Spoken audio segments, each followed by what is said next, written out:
सत्य वचन, अमर वचन, जीवित वचन, दिव्य वचन, सत्य वचन, अमर वचन, जीवित वचन। साई दा बामा बनी दा बामा बगरे सा निरे सा निरे सा निरे सा निरे सा।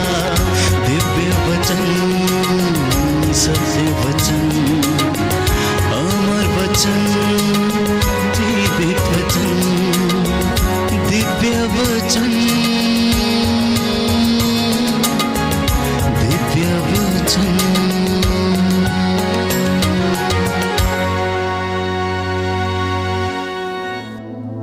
प्रियजनों, प्रभु ने कहा कि मेरी प्रजा को ढारस बंधाओ, जो दुखों के कारण बहुत चिंतित हैं, बहुत ज्यादा परेशान हैं, इन्हें ढारस बंधाओ। और वचन दिया है यशायाह नबी का ग्रंथ अध्याय 57 पद संख्या 14 और उससे आगे कि मेरी प्रजा को ढारस बंधाओ, मेरी प्रजा के मार्ग से सब बाधाएं दूर करो। मैं तो ऊंचे स्थान पर रहता हूं, किंतु मैं विनीतों को ढारस बंधाने, पश्चातापी हृदयों में नवजीवन का संचार करने के लिए पश्चातापी तथा विनीत मनुष्यों के बीच में रहता हूं। प्रभु कहता है वो किन लोगों के बीच में रहता है? जो हृदय के विनम्र हैं, जो पश्चाताप करते हैं, उन लोगों के बीच में रहता है प्रभु। अहंकारियों के बीच में नहीं, घमंडियों के बीच में नहीं, उन लोगों के बीच में नहीं जो उसका आदर नहीं करते हैं। प्रभु कहता है मेरी प्रजा को ये बताओ कि मैं विनीतों के बीच में निवास करता हूं, मैं विनम्र लोगों के बीच में निवास करता हूं। कहता है मैं ना तो सदा के लिए तुझे दोष दूंगा और ना ही निरंतर तुझसे क्रुद्ध रहूंगा। सुन लीजिए ध्यान से, आपका यहोवा परमेश्वर आज आपसे क्या कहना चाहता है। जो अपने अपराध बोध में है, ये आपके लिए संदेश दिया प्रभु ने कि मैं तुझसे सदा के लिए क्रुद्ध नहीं रहूंगा, मैं निरंतर तुझ पे दोष नहीं लगाऊंगा। जानते हैं क्यों? क्योंकि कहता है कहीं ऐसा ना हो कि इनका मन टूट जाए, कहीं ऐसा ना हो कि ये निराश होकर मुझसे दूर चले जाएं, क्योंकि मैंने ही तो इनकी आत्माओं की सृष्टि की है, इसलिए मैं इनसे दूर नहीं रहूंगा। बोलिए आमेन, आमेन, हालेलुया, हालेलुया, हालेलुया, हालेलुया। यीशु की स्तुति हो, यीशु की स्तुति हो, यीशु को धन्यवाद, यीशु को धन्यवाद, यीशु की आराधना हो, यीशु की आराधना, यीशु की महिमा हो, यीशु की महिमा, यीशु को धन्यवाद, यीशु को धन्यवाद, हालेलुया, हालेलुया, हालेलुया, हालेलुया। तो प्रभु ये कहता है कि मैं इज़राइल से थोड़ी देर के लिए अवश्य क्रुद्ध हुआ था, जब मैंने उनकी बदकारियों को देखा, जब मैंने उनके रास्तों को देखा, जब उन्होंने मेरी बातों को नहीं माना, आज्ञा का उल्लंघन किया, अपने लिए अन्य देवताओं को चुना, तो मैं उनसे अवश्य क्रुद्ध हुआ। मैंने उनका सर्वनाश करने का विचार किया, मैंने अपना हाथ उन पर उठाया, मैंने अपनी दया वाला हाथ उनसे थोड़ी देर के लिए पीछे हटा लिया, क्योंकि मैं उनके साथ क्रुद्ध हो गया था। ठीक वैसे जैसे एक पिता जब अपने बच्चों से क्रोधित हो जाता है तो थोड़े समय के लिए उन्हें नजरअंदाज करता है, वैसे ही प्रभु कहता है मैंने भी किया। अपनी कृपा दृष्टि उस पर से हटाकर मैंने उसे मारा, अपनी कृपा दृष्टि हटाकर मैंने उसे मारा, मैंने उसे दुख में रहने दिया, मैंने उसे दुख की भट्टी में परखा, मैंने उसे विपत्ति की भट्टी में परखा। इसलिए प्यारे भाइयों और बहनों, प्रभु ये कहता है कि मेरी प्रजा को ये ढारस बंधाओ, अब मैं ज्यादा समय तक इनसे दूर नहीं रह सकता हूं, अब मैं ज्यादा समय तक इनसे दूर नहीं रह सकता हूं। ये आशा का संदेश है आज आपके लिए, जितने लोग ये वचन सुन रहे हैं, विशेष तौर पर उनके लिए जिनको अपने जीवन का भरोसा नहीं है, जिन्हें अभी अपने भविष्य पर भरोसा नहीं, जो प्रभु पर भरोसा नहीं करते, जिन्हें अपने आने वाले जीवन की चिंता में लगे रहते हैं। प्यारे भाइयों और बहनों, प्रभु कहता है कल की चिंता मत करो, आज की मुसीबत आज के लिए काफी है। लेकिन अब वो प्रभु आपसे कहता है कि मैंने इनका आचरण देखा, अब मैं उसे स्वास्थ्य प्रदान करूंगा, मैं उसे शांति प्रदान करूंगा। जो दूर हैं, निकट हैं, कहता है मैं सबको शांति दूंगा। बोलिए आमीन, आमीन। जो आप लोग जो दूर हैं, जो निकट हैं, भले आप विश्वास करते हैं या नहीं करते हैं, प्रभु कहता है मैं इन्हें अपनी ओर आकर्षित करूंगा। प्रभु ने अपने दासों से कहा जाओ और इन्हें वचन सुनाओ। अगर तुम वचन नहीं सुनाओगे तो इसके लिए मैं तुम्हें दोषी ठहराऊंगा, लेकिन अगर तुम इन्हें वचन सुनाओगे, मेरी ओर से इनसे कहोगे और ये अपने रास्ते छोड़कर मेरी ओर अभिमुख नहीं होंगे, तो ये दोषी ठहरेंगे, ये दोषी ठहरेंगे।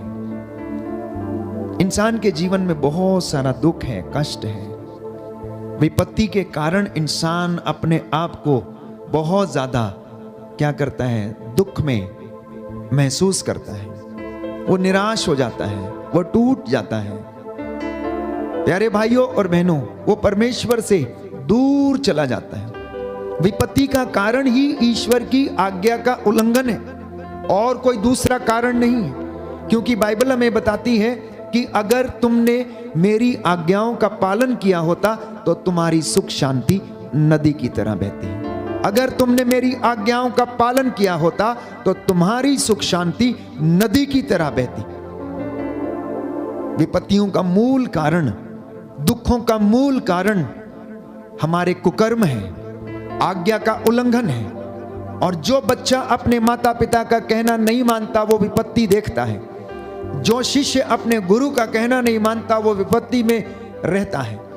जो अपने बड़ों का सम्मान नहीं करता, उनका आदर नहीं करता, उनकी शिक्षा को नहीं सुनता, वो विपत्ति को सहन करता है। प्यारे भाई और बहनों, वो दुख से होकर गुजरता है। इसलिए विपत्तियों का मूल कारण, दुखों का मूल कारण ईश्वर की आज्ञा नहीं मानना है।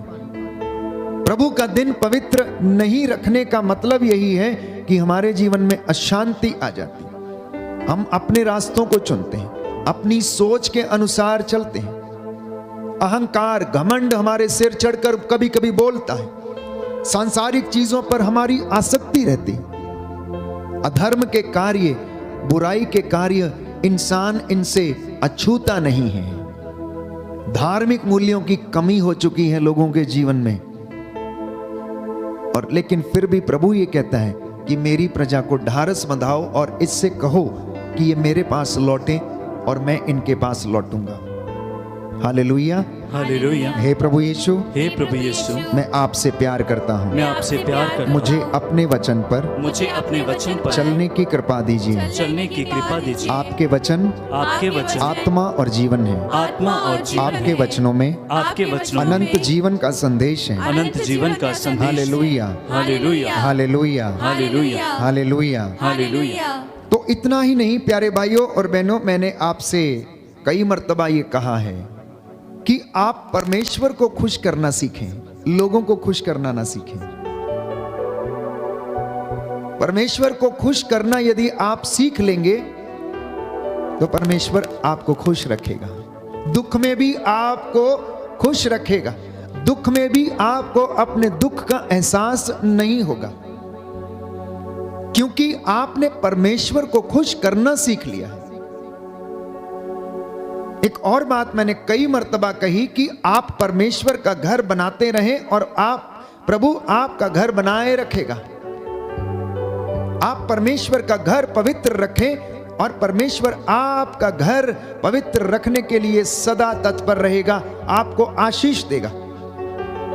प्यारे भाइयों और बहनों, अब देखिए दुनिया में कशमकश कितनी है। बाइबल हमें बताती है कि पिता पवित्र है लेकिन इंसान पवित्र नहीं है। अब इन दोनों को मिला के रखने के लिए इंसान को कितना मेहनत करना पड़ेगा। पवित्रता और अपवित्रता, इन दोनों को आपस में जोड़ने के लिए आपको कितना त्याग करने की आवश्यकता है, ये दुनिया आज तक समझी नहीं है। मसीहत में प्यारे भाइयों और बहनों, पाप को बहुत गंभीरता से लिया जाता है। बाइबल एकमात्र धर्मशास्त्र ऐसा है जो बार बार इंसान को उसके पापों के विषय में याद दिलाती है। और इसीलिए मसीह लोगों को पाप के विषय में अनेक बार बार कलीसिया बताने का प्रयास करती है। केवल एक ये ग्रंथ ऐसा है जो पाप के विषय में इतना गंभीर है। और वो इसलिए है क्योंकि पिता कहता है कि मैं पवित्र हूं, तुम मेरे लिए पवित्र बनो। और मनुष्य पवित्र नहीं है। तुम जब मैं और आप अपनी रोजमर्रा की जिंदगी में लोक भक्ति करते हैं, डिवोशंस जिसे हम पब्लिक डिवोशन कहते हैं, नोवेना हो गई, आराधना हो गई, रोजरी माला हो गई, घुटनों पर आकर प्रार्थना करना हो गया, उपवास करना, ये लोक भक्तियां हैं। अब आप ये मत सोचिए कि आपके अच्छे कर्मों की वजह से आपको पाप क्षमा मिल जाएगी, नहीं। क्योंकि पुरानी व्यवस्था में हम पढ़ते हैं कि पापों के छुटकारे के लिए किसी का बलिदान होना जरूरी था। इसलिए वे लोग क्या करते थे, पशुओं की बलि चढ़ाया करते थे। पशुओं की बलि जब चढ़ती थी प्रभु को प्रसन्न करने के लिए, तो याजक उसका रक्त लेकर क्या करता था, लोगों पर छिड़कता था। और उनकी यह धारणा थी, यह विश्वास था कि इस लहू के छिड़काए जाने से जो कि बलि चढ़ाया गया है, लोगों के पाप क्षमा हो जाते हैं। परमेश्वर की विधि के विधान में परमेश्वर ने स्वयं अपने बेटे को इस दुनिया के लिए कुर्बान किया और उसने रक्त बहाकर प्रायश्चित किया, और उसने हम अपवित्र मनुष्यों को पवित्रता में ले जाने का पूरा पूरा प्रबंध किया। हम लोगों को पिता के साथ जोड़ने का उसने पूरा पूरा प्रबंध किया।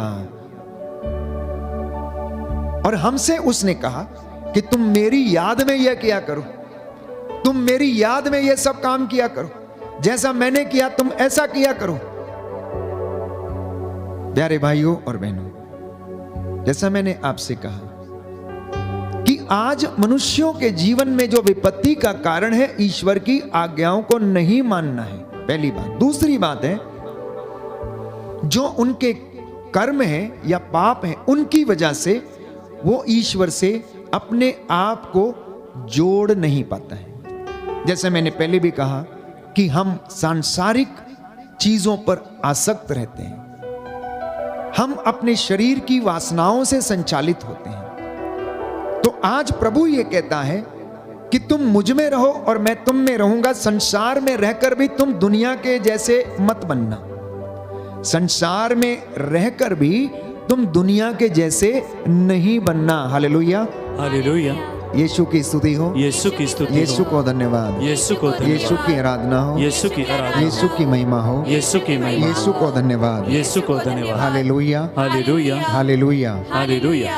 तो जब हम संसार में रहते हैं तो संसार के जैसे जीवन व्यतीत जब हम करने लगते हैं, हमारी अपेक्षाओं पर हम खरे नहीं उतरते हैं और हमारे जीवन में कमी होने लगती है, हम बहुत सारे लॉस हमें मिलने लगते हैं। तो प्रभु ये कहता है कि देखो, हग्गाई के ग्रंथ में हम पढ़ते हैं अध्याय 1 पद संख्या 4 में कि प्रभु कहता है, जब यह मंदिर टूटा फूटा पड़ा है तो क्या यह तुम्हारे लिए अच्छे घरों में रहने की दिन है।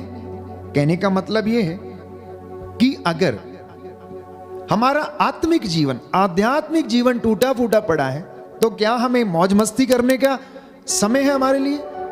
क्या हमें इधर उधर घूमकर सांसारिक चीजों पर आसक्त होने का समय है? नहीं प्यारे भाइयों और बहनों, प्रभु का वचन ये कहता है कि विश्व मंडल का प्रभु ये कहता है कि तुम अपनी स्थिति पर विचार करो, तुम अपनी स्थिति पर विचार करो। तुमने बहुत बोया लेकिन कम लुना, तुम खाते हो किंतु तुम्हारी भूख नहीं मिटती, तुम्हें तृप्ति नहीं मिलती, तुम पीते हो तुम्हारी प्यास नहीं बुझती, तुम कपड़े पहनते हो गर्म नहीं होते हो। मजदूर अपना वेतन पाता है लेकिन छेद वाली थैली में डालता है, छेद वाली थैली में डालता है। विपत्तियां, अर्थात कहने का मतलब यह है कि विपत्तियों से, दुखों से होकर नित्य प्रतिदिन गुजरता है, लेकिन फिर भी ईश्वर की बातों को आत्मसात करने में वो असमर्थ रहता है। इसलिए प्यारे भाइयों और बहनों, क्या यदि आपको कोई डॉक्टर आपके मर्ज के विषय में या रोग के विषय में ना बताए और आपका इलाज करता रहे तो क्या वो चंगा हो जाएगा? नहीं होगा, वो आपको धोखे में रखता है। इसलिए मसीहत में हम देखते हैं कि एक प्रचारक या पुरोहित वो प्रभु की ओर से आपको बताना चाहता है कि इंसान के जीवन में, उसके आध्यात्मिक जीवन में, उसकी सांसारिक दुनिया में, उसके पारिवारिक जीवन में कौन सा रोग लगा हुआ है, कौन सा कीड़ा लगा हुआ है जो उसको आत्मिक उन्नति करने नहीं देता है। ये आज हम अपने आसपास की दुनिया में, अपने जीवन में, अपने ही परिवारों में इन बातों को देखते हैं। तो इसलिए इन बातों को आत्मसात करना, इसे सुनना मेरे और आपके लिए जरूरी है, क्योंकि प्रभु का वचन ये कहता है कि ओ प्रभु के आदेशों पर चलने वालों, तुम लोग पवित्रता की साधना करो तो तुम्हें सुख शांति मिलेगी, क्योंकि कुकर्मियों को शांति नहीं मिलती। जो बुरे काम करते हैं उन्हें शांति नहीं मिलती। जो अत्याचार करता है वो शांति में नहीं रहता। जो चोरी करता है शांति में नहीं रहता। जो गलत कामों में अपना जीवन व्यतीत करते हैं वो शांति में नहीं रहते। जो पैसे के पीछे दौड़ते हैं वो शांति में नहीं रहते, उन्हें नींद नहीं आती, क्योंकि उनका मन धन में लगा रहता है। कब, कैसे और कहां से कमाया जाए, कैसे डबल किया जाए, कैसे और कमाया जाए, कैसे और कमाया जाए। इंसान अपना अपना अपना अपना करते करते सब कुछ खो देता है, सब कुछ खो देता है। इसलिए प्रभु आज आपको बुलाना चाहता है, आमंत्रित करना चाहता है। कहता है तुम पवित्रता की साधना करना, विनम्रता की साधना करना, धार्मिकता की साधना करना, विश्वास की साधना करना। साधना का मतलब है तपस्या करना, आत्मत्याग की साधना करना, एक दूसरे को क्षमा करने की साधना करना, अपनी जीभ को बुराई नहीं बोलने देने की साधना करना, अपनी जीभ को बुराई नहीं बोलने देने की साधना करना, ईर्ष्या से अपने आप को दूर रखना। और तब हम पवित्रता की श्रेणी में बढ़ेंगे। और अपनी कृपा का लेवल हर दिन चेक करते रहना, अपनी तुलना इससे करना, लोगों से नहीं करना। बहुत सारे लोगों को आदत है अपने पड़ोसी से अपनी तुलना करना, अपने दोस्त से अपनी तुलना करना, अपने मित्रों से अपनी तुलना करना, किसी बड़े आदमी से अपने आप को क्या करना, तुलना करके देखना, कंपैरिजन। और इसी कंपैरिजन के कारण वो दुख में पड़ जाता है, वो प्रभु की महिमा अपने जीवन में देख नहीं पाता है। इसलिए प्यारे भाइयों और बहनों, कभी भी आप यदि अपने आप को परखना चाहते हैं, कभी भी यदि आप अपने आप की तुलना अगर करना चाहते हैं किसी से, तो वचन के साथ अपनी तुलना करना। और वचन आपको बताएगा कि आप कितने अच्छे हैं, कितने धर्मी हैं, कितने विश्वासी हैं, कितने बड़े पवित्रता में हैं, आपका जीवन कैसा है। इससे आपको तुलना करना। Compare yourself with the word of God. ये हमारे जीवन का आईना है। इसको सामने रखकर ये सारे जवाब आपको दे देगा। प्यारे भाई और बहनों, अक्सर दुनिया शीशा देखती है, जानती है, रोज शीशा देखती। मैं भी देखता हूं, आप भी देखते हैं। जब हम सुबह फ्रेश होते हैं, नहाते हैं, बाल बनाते हैं, तो हम देखते हैं। कभी आपने सोचा है, आपने कभी अपने अंदर वाले इंसान को देखा है? बताइए मुझे, कभी आपने अपने अंदर वाले इंसान को देखा है? हम नहीं देखते हैं, हम बाहर वाले इंसान को देखते हैं। हर इंसान में दो लोग हैं प्यारे भाई और बहनों, एक बाहरी और एक अंदर वाला।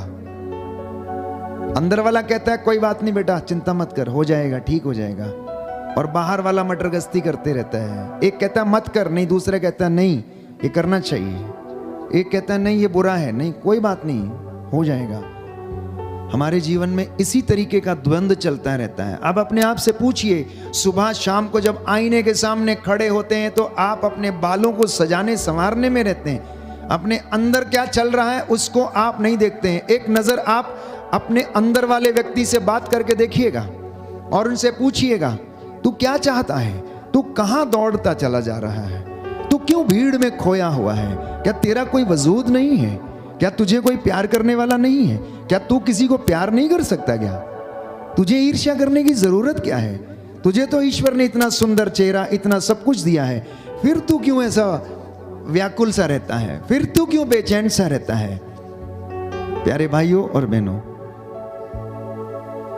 अक्सर जब हम प्रभु से दूर रहते हैं और अपने ही कामों में व्यस्त रहते हैं, तो हम अपने अंतर मन को जांच नहीं पाते हैं। इसलिए धर्म संगियों के जीवन में एक छोटी सी एक्सरसाइज होती है जिसे हम एग्जामिनेशन ऑफ कॉन्शियंस कहते हैं।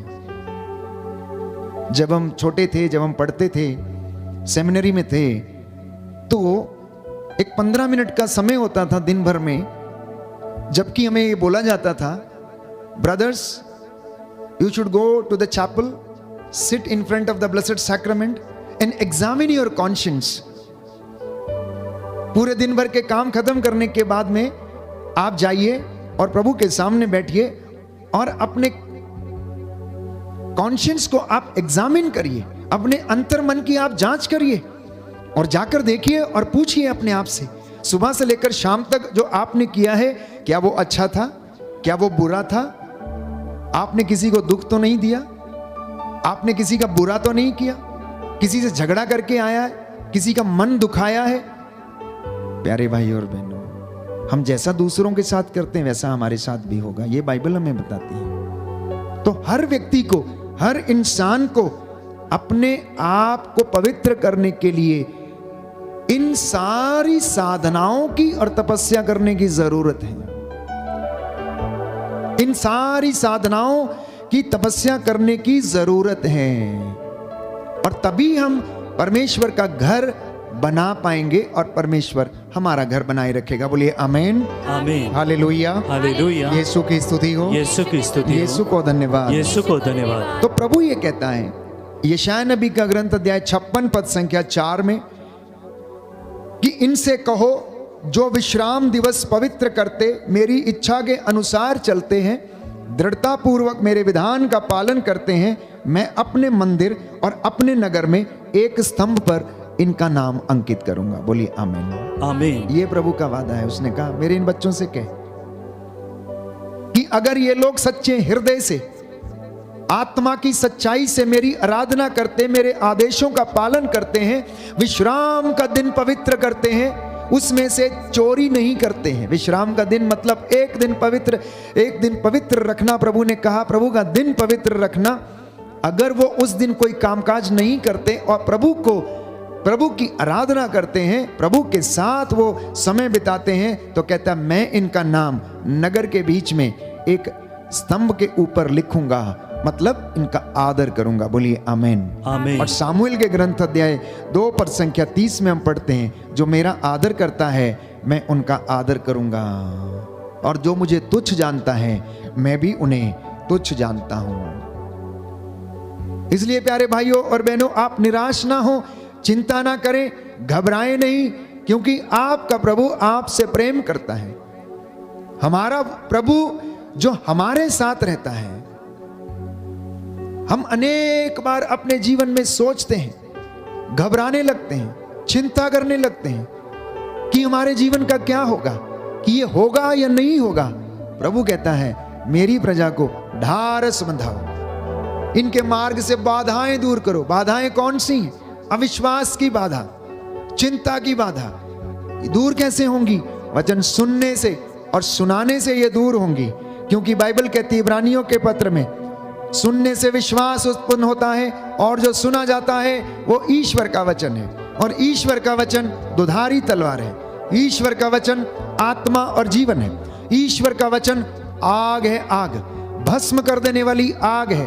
वो सारी अशुद्धता को समाप्त कर देती। इसलिए जब पतरस खड़ा होकर वचन बोलता था तो लोग मूर्छित होकर गिर जाते थे और पूछने लगते थे, सज्जनों मुक्ति प्राप्त करने के लिए हमें क्या करना चाहिए? और एक ही दिन में बाइबल हमें बताती है, प्रेरितों के कार्यकलाप में 3000 लोगों ने प्रभु के नाम का बपतिस्मा ग्रहण किया और प्रभु में विश्वास किया। सुसमाचार में हम पढ़ते हैं, जितने लोगों ने प्रभु को स्पर्श किया उन्होंने सब ने चंगाई पाई। Hallelujah, hallelujah.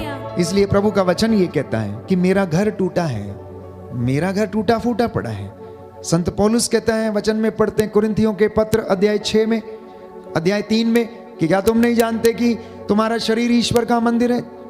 क्या तुम नहीं जानते कि तुम्हारा शरीर ईश्वर का मंदिर है? प्रभु कहता है ये टूटा फूटा पड़ा है, ये अपवित्र है, इसे बनाना, इसे सजाना और मैं इसमें आकर रहूंगा। यशायाह नबी का ग्रंथ अध्याय 65 पद संख्या 22, प्रभु का वचन कहता है कि वे घर बनाएंगे और उसमें निवास करेंगे, दाखबारियां लगाएंगे और उनके फल खाएंगे। यह प्रभु की प्रतिज्ञा है। अब वे व्यर्थ परिश्रम नहीं करेंगे, अब वे व्यर्थ परिश्रम नहीं करेंगे, उनकी संतानें दुर्दिन नहीं देखेंगी। प्रभु का आशीर्वाद उन पर और उनके वंशजों पर बना रहेगा। प्रभु का आशीर्वाद आप पर और आपकी आने वाली पीढ़ियों पर, आने वाली संतानों पर बना रहेगा। बोलिए आमीन, आमीन, हालेलुया, हालेलुया। हे प्रभु यीशु, हे प्रभु मैं यीशु, इस वचन को ग्रहण करता मैं हूँ। इस वचन को ग्रहण करता हूँ। मेरे जीवन में मेरे जीवन में आपकी महिमा हो जाए, आपकी महिमा हो आपका जाए, वचन आपका वचन पूरा हो जाए। पूरा हो जाए। Hallelujah, hallelujah, hallelujah, hallelujah. इतना ही नहीं, कहता है अगर तुम मेरे विश्राम दिवस को पवित्र करोगे, उस दिन कोई कामकाज नहीं करोगे, अपनी रोटी अगर भूखों के साथ बांटोगे, अगर तुम विधवाओं का पक्ष लोगे, अगर तुम अन्याय नहीं करोगे, अगर तुम अन्याय की बेड़ियां तोड़ डालोगे, अगर तुम मेरा घर बनाओगे तो मैं तुम्हारा घर बनाऊंगा और तुम्हें पवित्र करूंगा। तुम दाखबारियां लगाओगे और उसके फल खाओगे। कितने लोग दाखबारियां लगाते हैं, कितने लोग बगीचे लगाते हैं, लेकिन फल खाने का उनका नसीब नहीं होता है। कितने लोग जमीनें खरीदते हैं लेकिन उनमें कोई और आके रहता है। कितने लोगों ने घर बनाए लेकिन कोई और आके उसमें निवास करता है। बाइबल की बातें खरी हैं, सच्ची हैं, ये निरी बातें नहीं है। ये वो शिक्षा है जिसे मनुष्य को अपनी कन्नी से बांध कर रखना चाहिए। अपने बाजुओं पर ताबीज के जैसे इन्हें बांध कर रखना, इन वचनों को अपने माथे पर शिरोबंद के जैसे इनको बांध कर रखना। और प्रभु आपको याद दिलाएगा, बार बार आपको याद दिलाएगा और याद दिलाता है। प्रभु ने कहा कि मेरी प्रजा के मार्गों को सीधा करो। उनको जिन्हें शक है, जो मेरे पास नहीं आना चाहते, जो मुझसे दूर रहना चाहते हैं, उनसे कहो कि ये मेरा घर बनाएं। क्योंकि प्रभु ये कहता है सामुएल के दूसरे ग्रंथ अध्याय 7 पद संख्या 11 में कि परमेश्वर ने दाऊद से प्रतिज्ञा की कि मैं तेरा वंश बनाए रखूंगा। दाऊद के पाप करने के बावजूद परमेश्वर ने उससे एक वादा किया, उससे एक वादा किया और उससे कहा कि मैं तेरा वंश बनाए रखूंगा। और यिशै के धड़ से एक टहनी निकली और प्यारे भाइयों और बहनों, दाऊद के घराने से यीशु पैदा हो गया। उस घराने से जिस घराने में पाप हुआ था, प्रभु ने उसे क्षमा किया, उसे माफ किया, उसकी प्रार्थनाओं को सुना, क्योंकि परमेश्वर ने उसे चुना था। आप चुने हुए लोग हैं, आप चुनी हुई प्रजा हैं, आप गुलामी की दास्ता से छुड़ाए गए लोग हैं। परमेश्वर आपको लेकर आया है और वो किस तरह से लेकर आया, आपको लाते समय उसने कितनी जद्दोजहद करनी पड़ी फिरौन के साथ, प्यारे भाइयों और बहनों, आप नहीं जानते। उसने 10 विपत्तियां उसके ऊपर ढाई, उसके सामने चमत्कार दिखाए, लेकिन फिर भी वो नहीं माना। उसका हृदय कठोर हो गया था और परमेश्वर अपनी प्रजा को फिर भी उसकी गुलामी से छुड़ा कर ले आया। प्रभु ये कहता है कि उसने दाऊद से कहा, मैं तुझे तेरे शत्रुओं से छुड़ाऊंगा और तुझे आराम दूंगा। मैं तुझे तेरे शत्रुओं से छुड़ाऊंगा और तुझे आराम दूंगा। प्यारे भाइयों और बहनों, विश्वास कीजिए कि परमेश्वर आपके प्रांतों में, मतलब जहां आप रहते हैं, आपकी टेरिटरीज में शांति बनाए रखता है, आपके परिवारों में शांति बनाए रखता है। भजन संहिता 147 पद संख्या 14 में प्रभु का वचन कहता है कि प्रभु आपके प्रांतों में शांति बनाए रखता और आपको उत्तम गेहूं से खिलाता है। सड़ी हुई गेहूं से नहीं, बेकार गेहूं से नहीं, उत्तम गेहूं से तृप्त करता है। इसलिए मैंने कहा, आपसे कई मर्तबा कहा, प्रभु अपने भक्तों को भूखा नहीं रखता है। रोजमर्रा की जिंदगी में आपको उत्तम गेहूं से खिलाता है, उत्तम चीजें देता है, क्योंकि हमारा परमेश्वर वो परमेश्वर है जो भली वस्तुएं हमें देता है। बोलिए आमेन, आमीन, हालेलुया, हालेलुया। हे प्रभु यीशु, हे प्रभु यीशु, आज का ये वचन आज का ये वचन मेरे उद्धार के लिए है, मेरे उद्धार के मेरे लिए, जीवन के लिए है, मेरे जीवन के लिए, मेरे परिवार के लिए है। मेरे परिवार के लिए मैं आपकी आराधना करता मैं हूँ, आपकी आराधना करता हूँ, आपकी महिमा गाता हूँ। आपकी महिमा गाता हूँ। Hallelujah, hallelujah, hallelujah, hallelujah, hallelujah. Hallelujah. तो प्रभु ये कहता है कि इनसे कहो कि मैं ही प्रभु हूं, कोई दूसरा नहीं है। सुन लीजिए ध्यान से, जितने भी लोग आप अगर इस वचन को सुन रहे हैं, तो एकमात्र परमेश्वर है। प्रभु कहता मैं ही वो प्रभु हूं, कोई दूसरा नहीं। मैं छिप कर नहीं बोला, कहता है मैं छिप कर नहीं बोला। ओ मेरे बेटे, ओ मेरी बेटी, मैंने छिप कर तुमसे कुछ भी नहीं कहा। और ना मैंने याकूब के वंशजों से यह कहा कि मुझे शून्य स्थान में ढूंढो, मुझे उजाड़ प्रदेशों में ढूंढो। कहता नहीं, मैंने ये सब नहीं कहा। मैं वो प्रभु हूं, कहता है, जो सही बात करता है, इसलिए उसकी एक एक बात खरी है, जो हमारे हृदयों को छेदती है, जो हमारे हृदयों को भेदती है। प्यारे भाइयों और बहनों, प्रभु ये कहता है मैं सही बात करता हूं। अध्याय 45 पद संख्या 9, book of Isaiah chapter 45 verse 9, कि मैं वो प्रभु हूं जो सही बात करता हूं और न्याय घोषित करता हूं। कहता है मैं न्याय घोषित करता हूं। अध्याय 46 पद संख्या 9 में कहता है, प्राचीन काल की घटनाओं पर तुम लोग विचार करो कि मैं ही ईश्वर हूं, कोई दूसरा नहीं। मैं ही ईश्वर हूं, मेरे समान कोई दूसरा नहीं। मैं प्रारंभ से ही अंत की घोषणा करता आया हूं। मैंने अपने नाम के कारण अपना क्रोध भड़कने नहीं दिया। अगर हम उसका क्रोध भड़क जाए तो हम में से कोई भी उसके सामने नहीं टिकेगा।